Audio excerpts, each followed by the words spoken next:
Hello, everyone, and welcome to the American Family Insurance DreamBank, where we believe in the transformative power of dreams.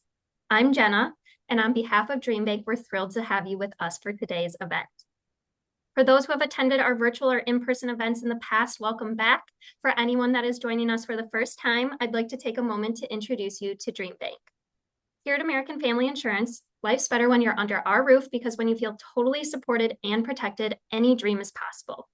That's why we created DreamBank, an inspirational community destination and virtual experience designed to help people pursue, achieve, and protect their dreams.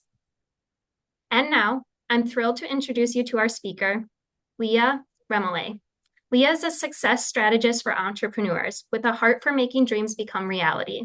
Leah has worked with business owners from the Middle East to East LA, helping them strategically build and implement systems that bring bigger results without taking over your life.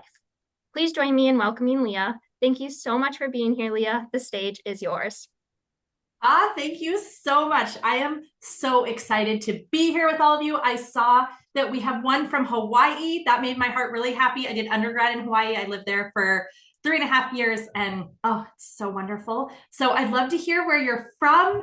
I'm so excited you're here. I'm going to go ahead and take a chance to share my screen. So everyone should be able to see my first slide, which is the title and the reason we are here today, which is that you are made for more. And I want to help walk you through how we dream bigger and live bolder. I'm going to take a little bit of a detour in the middle, and we are just going to have, my hope is, a whole lot of fun in the next 30 minutes, but also that I am going to give you some very tangible ideas and strategies and steps so that you can set this year up to be incredible. So I am so grateful to be here. I had a wonderful introduction from Jenna, so I'm so grateful. But hello, I am Leah. I am coming to you from Washington State. So I love that we are all coming from all over the country. I'm seeing Arizona, Illinois, Carolina, New Hampshire, Southern California. Oh, do you have sunshine? North Carolina again. Oh, I love this. I love this. Okay. So as I was thinking, and I was like, if you and I were just meeting for the first time, what are the things that I just really want you to know about me so you feel like you know me, since, I'm about to talk for 30 minutes. I want you to feel like you have a little bit of a connection. And these are the things that I want you to know. Number one is that family is everything to me. Everything. Getting to be a wife, I'm about to celebrate 25 years of marriage. Getting to be a mom. I have 3 amazing kids. My youngest is a senior. And so that means that I am months away from being a free bird. I am using free bird instead of empty nester to help myself to not cry about it. It's going to be okay. It's going to be okay. Okay, so the next thing I need you to know is that I love to travel. But if I'm being totally honest, I am like 80% homebody and 20% explorer extraordinaire. So I love seeing new places. I love traveling internationally. I've had the absolute honor and privilege of getting to see the world, but I also love my home. And I've kind of gotten to this point where I'm like, my house is just my favorite place to be. So if we're going to go somewhere, it has to be better than my house because I just love being at home. And then the last thing that I want you to know is that I believe in joy. I absolutely believe in fighting for and working toward our joy and our happiness. Not because life is perfect. I want you, and I need you to hear this. My life has not been perfect. Like, if you wanted to compare sob stories, I have got them.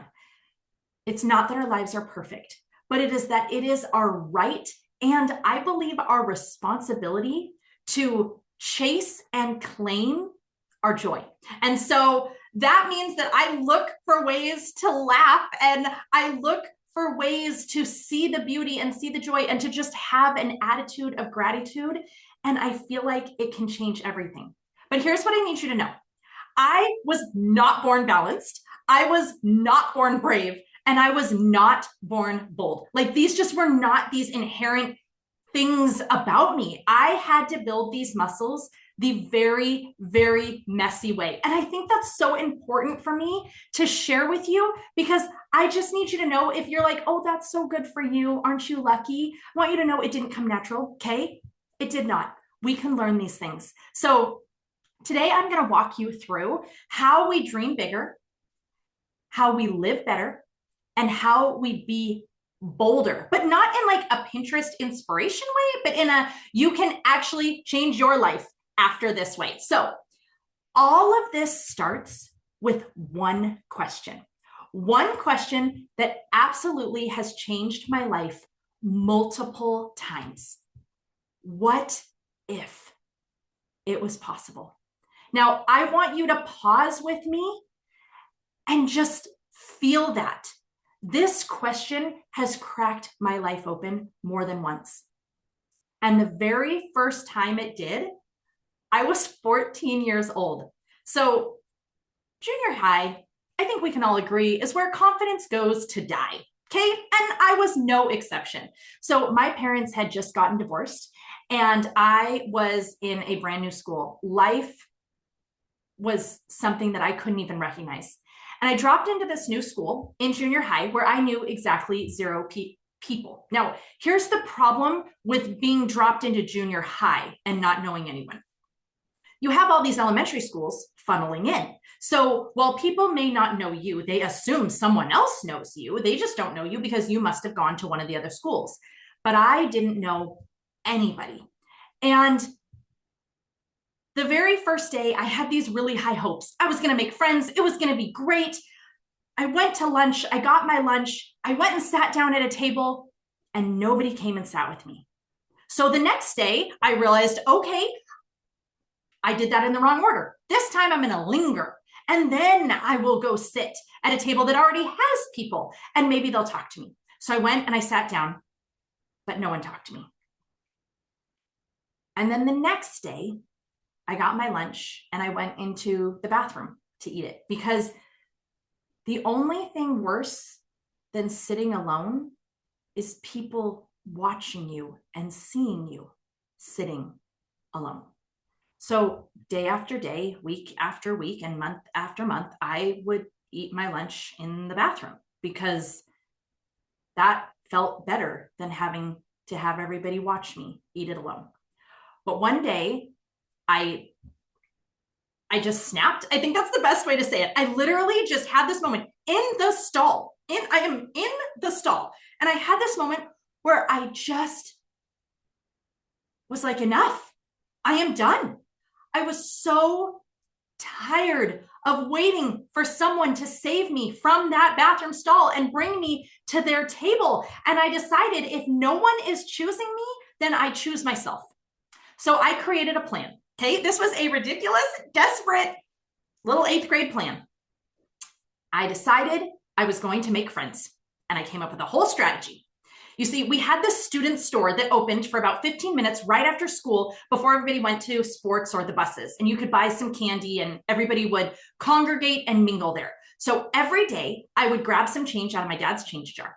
I would rush down to the student store after school. I would buy my candy and then my plan went into place. Now, the plan was that I would hover awkwardly around groups of kids who were talking. And when they noticed me, I would offer them mambas. Now, I purposefully chose mambas. This was very strategic, actually, because mambas were individually wrapped, so I didn't have to worry about like Skittles or M&Ms getting onto my hands and people thinking that was gross. And also, it was 18 opportunities every single day. So every day after school, I awkwardly opened up my candy. If you know mambas, you have to open the first one, then there's 3 individual, you got to open those. I get them into my hand and I would just kind of be present around these circles of groups until someone noticed me. And then I'd be like, oh, I have too many. Do you want one? And I would hand these out day after day. Most of the time, all I got was sure. And they would take some candy and then go right back to their circle of friends and continue their conversation. Eventually, I started to get a nickname, Mamba Girl. Now, this was clearly not my strategy. I wanted them to know my name. I wanted friends, but at least they knew I existed. It was a start. And then one day, two girls who I had started to hover by a little more and a little more because they seemed really nice and really fun. And they were like, hey, aren't we in English class together? And I was like, yes, yes, we are. And they were going home together to hang out. And they asked if I wanted to come. And that tiny moment taught me something that I did not have words for yet, but this is how I would say it now. Courage works, not perfectly, but eventually. And here's what I want you to hear right now. If a terrified, candy-wielding 14-year-old girl can change her life, so can you. I hope you are feeling that. In fact, type yes into the chat right now if there is even one dream that just reignited in you. Okay? I want to know. I want to hear it. Type yes. Now, remember, this is about being bolder, braver. So I'm going to ask you to be making sure that you're commenting in here. This is a safe spot. Oh, I'm seeing them. Yes, yes, yes, yes. Okay, I love this. All right, so let's talk about dreaming bigger and seeing what is really, really possible. Dreams are not about doing more. Dreams are about thinking differently. Is there action you're going to need to take? Yes, of course, absolutely. But that's not actually the first step. Most people try to do their way into their dream. Is that making sense? You have a dream, you're like, I will manage it. I will do my way into it. But you actually have to think your way there first. So I'm going to ask you to say this with me. Now, you're on mute. I'm not. So don't be afraid. And if you're around people, you can just like whisper it. That's totally okay. But I'm going to ask you to do this. It's going to feel weird. It's going to feel awkward, but just trust me. Okay. We're all going to say this aloud. You can even whisper. Remember, you're on mute, so you're safe. Okay. Are you ready? Okay, here we go. Dreaming bigger starts with believing bigger. And I am ready to believe. Here's what I want you to know. Being bold, it has nothing to do with being fearless. There's going to be fear in the boldness. It has everything to do with taking action, even though you're scared. Little Mamba girl was terrified. What if it didn't work? What if no one ever said hello? What if she was always going to be alone? But when we start thinking differently, we make space for that bigger and that better and that bolder version, not just of ourselves, but of your relationships and of your life. So your dream is not going to start with a plan. The plan will come, but your dream is actually going to start with a permission slip that only you can write. My goal today is that I want you to walk away not only knowing that you can have more, but understanding exactly how you're going to get it, but in a way that gives you space and purpose and freedom. Okay, I hope you are feeling this. You can give me a fire emoji if you are. Now, here is our one more kind of, shall we say, like woo-woo, and then we're getting into some serious tangible. I'm going to ask you to close your eyes just for a few seconds. Now, you're allowed to peek if you're like, oh, that makes me nervous. I don't mind. But if you can, just go ahead and close your eyes. What I want you to do is I want you to picture the moment 1 year from now, 1 year from today, where you are saying, I cannot believe that I almost talked myself out of this. Feel it, see it, experience it in your body. Like, what do you feel right now? That is the version that we're aiming for. Does it feel fiery? Does it feel giddy? Does it feel confident? Does it feel powerful? Does it feel safe? Okay. If you are ready for us to get into the steps, type next. Okay. Now I'm going to start making you type real things, real thoughts. I'm giving you like warm-ups by being like, just an emoji. Now it's a word. Soon it's going to be your own words. All right. Yes, you guys are ready. Okay. I need you to hear this first before we go any further. I have done everything the complicated way, and I've learned how to simplify everything. And I am always going to show you the simplest way to get to the results that you want. That is my entire thesis statement. What is the simplest way to get you to what you want? So we're going to do a dream definition exercise, okay? I love this because it is so simple and yet it is powerful. So I hope you have your notebooks. I hope you're taking notes. I'm going to kind of explain why this is the way it is. So number one, what do I want? Very first thing you have to identify is, what do I want? We need to be clear. We need to be specific. We need to know, what is it that I want? I'm going to highly suggest that you stick to one thing. You work on one goal at a time. Just research has proven over and over that the more things that we have that we're trying to aim for at once, the probability of us reaching any of them goes lower and lower and lower. So really aim for one thing at a time, and then you just keep stacking. Okay, so what do I want? Number two, why does it matter? Now, this question is one that we miss so often, but it is really, really important. And the reason that it is important is because I want to make sure that you are staying with your core values, with what matters to you the most. And by asking, why does this matter? And I would highly encourage you, my suggestion is that you drill down about 3 times. So you say, what do I want? This. Why do I want it? And then ask yourself again, okay, but why? And then ask yourself again, okay, but why? So drill down about 3 or 4 layers deep. And the reason that I am trying to get you to do this is because I want you to make sure that this goal is truly in alignment with what you want. So what happens to us sometimes is we see what other people are doing, and it looks glamorous and shiny and amazing on when we're scrolling on the scroll, and we go, I want that too. That would be amazing. And then we go after that. We decide, wait, I'm going to make that my dream. And we go after the dream. And then we get there and we're like, why does this not feel very good? Like, why am I kind of sitting here going, I thought this would feel better? It's because it was actually not in alignment with your core values. So by asking, why does this matter to me? And drilling down, you can ensure that this dream that you're going after is actually what you truly want, and that you're not getting caught up in like shiny syndrome. The third question is, what would change if I believed it was possible? Now, I need you to realize I didn't say what would change if it happened. That part is very easy for all of us, okay? You're like, I want more money. What would happen? I would feel less stressed. I would be able to afford these things. I could go do these things. I'd pay off debt. I would travel. I'd pay for this for my kids. That's not the question. The question is, what would change if I believed it was possible? Because we have to start with believing it. What has stopped more dreams than anything else is that we could never convince ourselves that it could really be. And so we kept getting in our own way. So I need you to really think about, what would change if I believed it was possible? What is holding me back from believing it is possible? And what work do I need to do to truly believe it?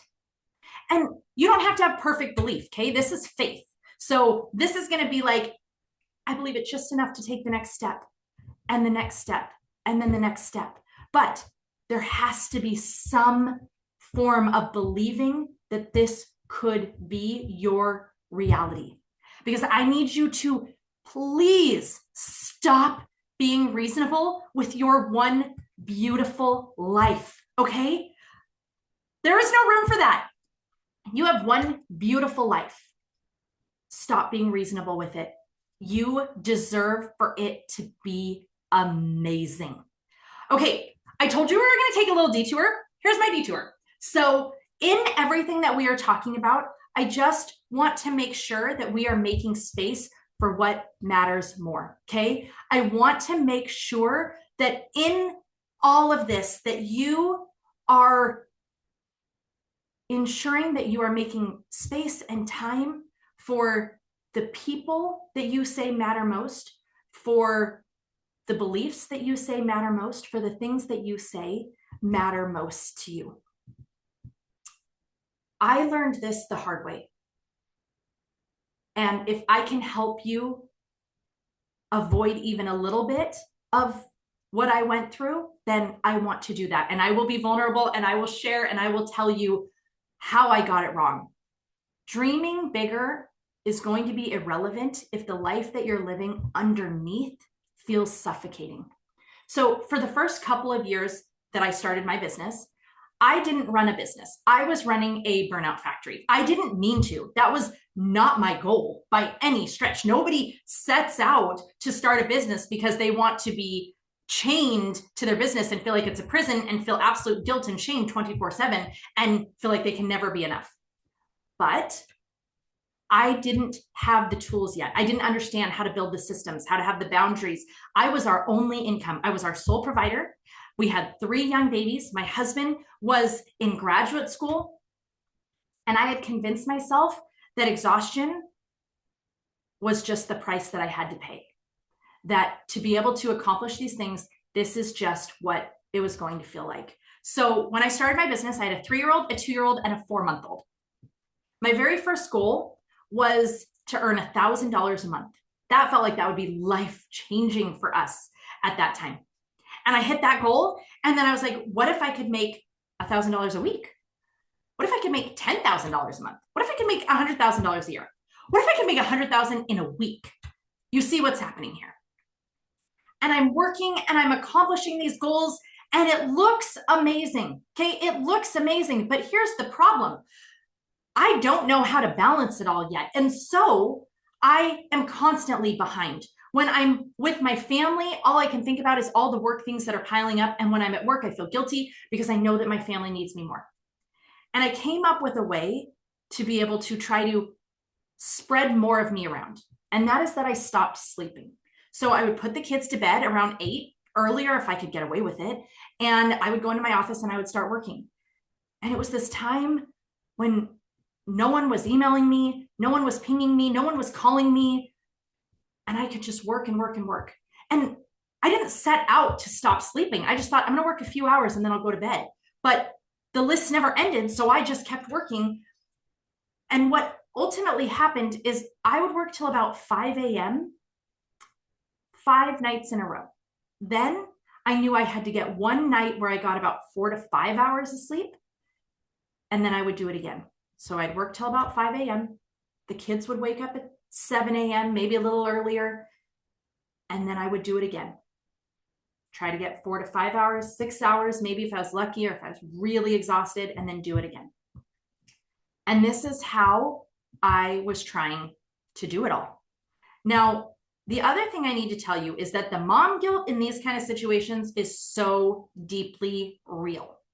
And to try to compensate for that mom guilt that I felt 24/7, I bought memberships for everything. The Science Center, the Children's Museum, the zoo. And every Wednesday afternoon, we would go on an outing. The kids and I would go and we would have fun for a few hours.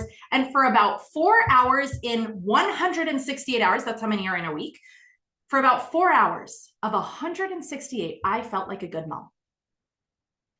Until one day, Wednesday afternoon, we are at the zoo. We have just finished looking at the alligator exhibit, which happens to be my oldest. She is not even in kindergarten yet. It's her favorite exhibit. We've just finished the alligators. We're starting to walk out and everything starts closing in around me. Everything is going black. I have lost my hearing and I know that I am about to black out. And I'm trying to get to a bench. 1 year ago, I was going through photos in an old hard drive and I started sobbing the second I saw this photo. Because that is the bench I was trying to get to that you can see behind my daughter. And this is the year that it happened. This is probably pre me collapsing, but this is them. This is us. I blacked out. And when I woke up, I found myself strapped to a gurney and they were getting ready to lift me and put me in the back of an ambulance. And I immediately, the first thing I was trying to do was search and find my kids. And I spotted them and the baby is in the stroller. The 3-year-old is holding the stroller. My 5-year-old is holding her hand and her little eyes are giant, these little saucers. She is so scared because her mommy is being taken away. And I knew this could not be the price for success. So before I even left that ER, I made a promise that I will not build a life that looks successful and feels miserable. I would find a way. Work-life balance was going to no longer be elusive. I would figure out if it existed, and if it didn't, then I was going to walk away from my business. From that moment forward, everything changed. Not perfectly, but it did change permanently. I was able to bring my hours down to part-time without losing any income. I built the systems and the boundaries, and I got the automations in place, and I cut those hours with system after system, strategy after strategy, and I could not believe what my new life looked like. I felt so good, but it almost wasn't like that. And here's what I want you to hear. Sometimes life is going to whisper, and sometimes it straps you down and screams, enough. But success without alignment is going to feel like failure. So I can tell you that, and we took this little caveat because I just want to make sure that we are doing this in a way where we focus on what really, really matters. Okay, to help you with this, I have a one question busy audit. This is how we protect the dream, by protecting what is underneath. Okay, so the one question busy audit is simply this: what is filling my calendar but emptying my life? So I told you we were going to get braver. I want you to type the one thing that is filling your calendar but emptying your life. What do you feel like it is for you? What is it right now? Is it content creation? Is it something that shows up on your calendar all the time? Is it social media? Okay, Jane. Oh, social media. I see that one for sure. Doom scrolling. I'm so proud of you guys for being so honest. Like, this is real, right? Yes. Social media. Yes. Doing putsy things around the house. Oh my gosh. I know exactly what you were talking about, Bonnie. Yes. Socials as well. Okay, we're seeing a lot of social. This is a side thing, but you guys, I walked away from social media like 18 months ago now, I think, and it has been phenomenal. It has been amazing. I very, very rarely post. Everything that I believed that like, this is what you have to do. No, it is not. You are the CEO. You get to decide. Okay. Yes. Oh, I can't, like, social media over and over and over. Feeling like I always have to be productive, cleaning rather than spending time doing what I enjoy. Michelle, sister, I see you. I understand that. Yes, more social, Brenda. Okay, you guys, I know we just went deep. I just shared like a very deep, vulnerable, personal, heavy story. So let's just take like a collective deep breath. Like shake it all out, okay? Because now I want to take us into being bolder. So as we wrap this up, bold does not mean fearless. We often start safe. We price too low. We hope our friends and family will fill our pipeline. We say no to opportunities. But what if big dreams, they don't actually require bravery first? They require a willingness to fail first. Now, I'm going to tell you that becoming a speaker was a dream that I had about 5 years after starting my business. I had figured out how to make some huge changes in my business, and I felt like I cannot be the only one who wants to understand these things. And I wanted to share this with other business owners, with other career-driven, incredible people who wanted to make amazing things happen. And so I wanted to be a speaker. But the problem is, no one had ever seen me speak, which meant exactly 0 invitations were coming my way. Now, most people would wait until someone says, "We would love to have you." But I hope you've already heard me say this. You're hearing me again. They are waiting for permission. You do not need to wait for anyone's permission except for your own. So I decided if no one was going to invite me to speak, that I would build my own stage. So you know what I did? I rented a mansion. Yes, this mansion. I actually rented a mansion, you guys. And I decided that I was going to host a 3-day mastermind retreat. Now you have to understand, when you are invited to speak, when I'm hired for keynotes for different things, it is usually about an hour. What did I decide for my very first time? I decided a 3-day mastermind retreat where I would be the only speaker. Delusional, possibly, I'm not sure, but I went for it. Was I scared? Oh my gosh, yes. The night before I was announcing it, before the email was going out, I couldn't sleep. I mean, what if no one signed up? What if I was going to be humiliated? What if I just built the world's most beautiful stage for an audience of none? But I launched anyways. I accepted that all of that might happen, and I launched anyways. And in 48 hours, it sold out. 20 women said yes. 20 women said that they wanted to sit with me. In 2013, I had built the table that I once begged to sit at. Big dreams, they do not require bravery first. What if what they actually require is that you have to be willing to fail first? You have to be willing to not get it right. I put this in here because it just made me laugh. It made me smile. And we need to have a moment to smile any chance we get.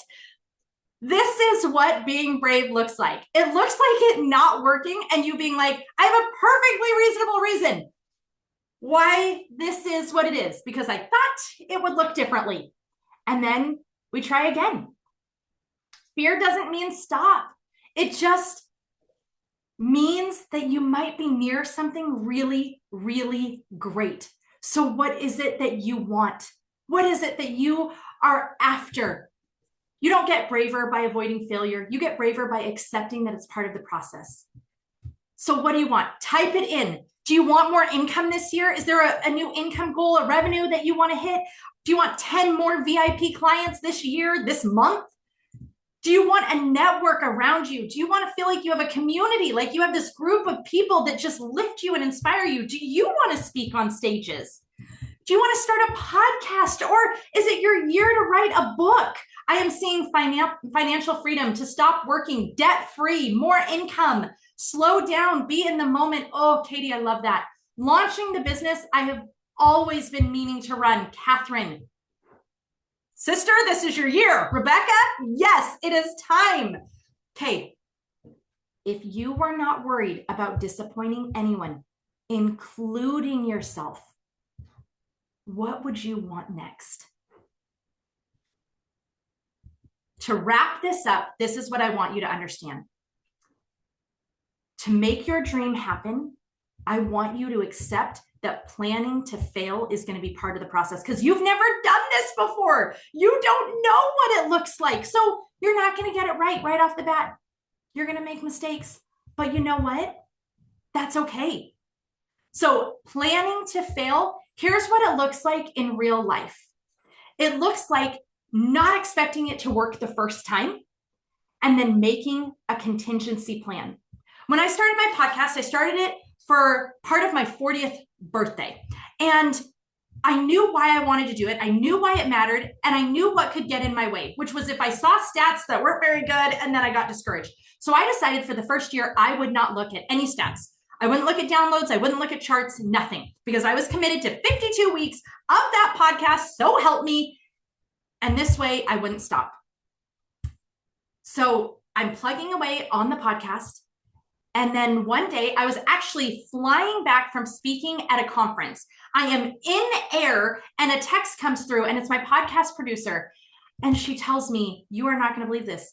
You just hit top 100 Apple Podcasts for business. I was shocked, because here's the thing. I didn't know if like 3 people were listening a day or 3,000. I had no idea. Maybe it was just my dad, my husband, and me. I didn't know. And this is literally the story that I posted, thanking my tribe, my audience, because there's no way for me to get there without them, and just being in shock and awe, finding out that I had made that list. But I didn't plan to make that list. I planned to stay persistent. I planned to just keep going. So what does planning to fail look like? It looks like lowering the pressure and raising the persistence. Does that make sense? You got to lower the pressure, and you need to raise the persistence, and just accept that you have not done this before. So you don't know exactly what it looks like. There's going to be parts of it that you don't know, and that is perfectly okay. Okay, this is how we're going to get you there. So this is the bold step ladder, and it's going to help you take action in the next 72 hours. Okay, number one, name the dream. Now, we already did the exercise with the dream definition. So you've already named the dream. You know why it matters. You're clear on that. Now, you name that dream. You name the first step, and then you are going to shrink that step until it is doable, until overwhelm has nothing to attach itself to. If the step is too big, it's going to feel daunting. You're going to want to avoid it. It's going to feel overwhelming. That's what has gotten in your way before. But we are going to shrink that first step down so small that it almost seems ridiculous. And overwhelm has nothing to attach itself to. So you're going to take action with one dream, one next step, shrink it until it's doable, and then you're going to do it in the next 72 hours. Nothing changes until you decide you're done with the version of you that settles. We don't get a bigger life by waiting to feel ready or waiting for someone else to give us permission. We get a bigger life by deciding and choosing that we are so fed up with where we're at that we are demanding something different of ourselves so that we can get to that something different that we know that we deserve. Because 1 year from today, you are in one of two places. It really is this simple. You are either grateful that you started or you wish that you had. That's what happens. So let me ask you this. What version of you do you want to meet in 1 year? Do you want to meet one who is wiser and stronger and braver and happier and has more money in her bank account and feels more fulfilled in her relationships? Because she is begging you. She is pleading with you. Please do not quit on the life that you are capable of. Because the truth is, you are not here to live small. You are not here to stay stuck. You are made for more. Thank you so much for spending this time with me. I am so, so grateful. If today stirred something in you and you want a little more Leah time, go to leahremillét.com/clarity. I have a life assessment that I do every year and that I do with my private clients. There's an audio even where I'll coach you through it, so you can go and grab that. Thank you. Leah, thank you so much for sharing your time, stories, braveness, and joy with us today. This was such an inspiring session. Sharing Mambas is seriously a genius idea.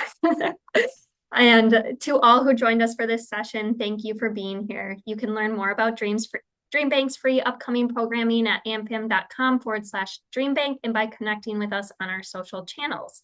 And if you're interested in revisiting this event or exploring past ones, our YouTube channel is the place to be. On behalf of the American Family Insurance Dream Bank, we look forward to hosting you again soon. Until then, keep dreaming fearlessly.